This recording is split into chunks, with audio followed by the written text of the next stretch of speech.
Train the muscles, not the joints.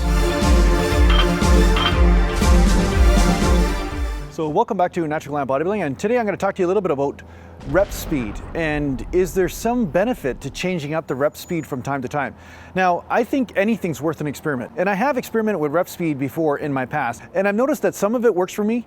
Different rep speeds seem to be more ideal than others, but that doesn't mean there's no benefit at all to the other rep speeds that I've tried. And of course, this is my own individual circumstance. This doesn't mean that what I found for me is going to be true for you, because you might have a different percentage of muscle fibers, of slow twitch to fast twitch ratios and all that sort of thing. So basically you have to take this into account when you talk about rep speed. Now, I tried really slow reps back in the day. Like, I did fast reps most of my life, and I found I got a lot of benefit from that. And of course, there's more danger with a rep that is fast or too fast. So I'm not advocating, bouncing around with your muscles all over the place and, bouncing up and down off the bottom in a squat with 500 pounds as fast as you can. I'm never recommending that. You always want to lower the weight slower than you raise the weight. So if you're coming down the squat, you definitely want to come down at half speed as opposed to how much you're powering up, right? Because that change of direction is the most dangerous part of the repetition. So bear that in mind. This is one steadfast rule you want to stick to when you're using heavier weights, especially. When you're using lighter ones, you can kind of get away with a little bit more ballistic type nature of reps and switching directions a little bit faster. If I only use a 2-pound dumbbell, I could go with, lightning speed and it's no problem.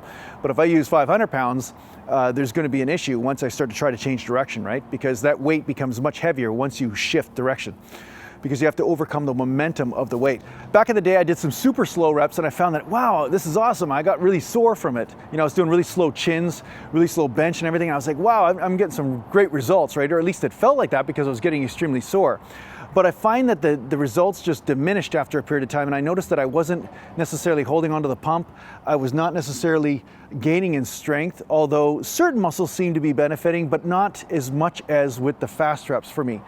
But that said, doing slow reps from time to time, I do find helps me establish a mind-muscle connection. It also helps me overcome an area, like say I feel like an area is kind of injured, or it's not necessarily getting that proper mind-muscle connection, or maybe I want to just take it easy on the joints for a period of time. I find slow reps are a great way of increasing intensity, or at least getting that volume in, without actually having to use large amounts of weight, because sometimes you want to take breaks from large amounts of weight.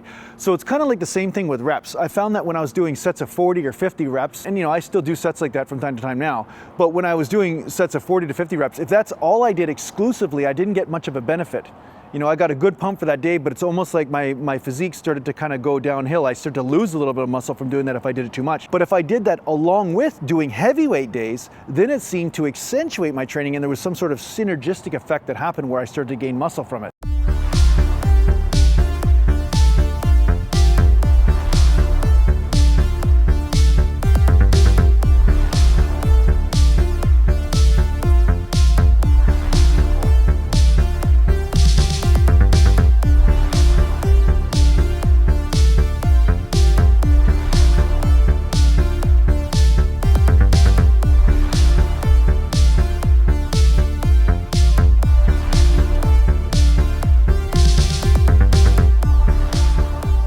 So I do believe there's a benefit to doing endurance type fiber work, whether you do it through slow reps or high repetitions, right? You might be doing the rep speed, the tempo might be slow, or you might be doing like a super large amount of reps, like 50 reps, 60 reps or whatever, just to pump that blood flow in there. And then of course, there's times where you want to use the heavier weight or the faster reps. Basically, faster reps will hit the fast twitch fibers more, or heavy weight will hit the fast twitch fibers more. So really what we have is two techniques that hit different fibers. One is the fast twitch fibers, faster reps. Slow twitch fibers, slower reps.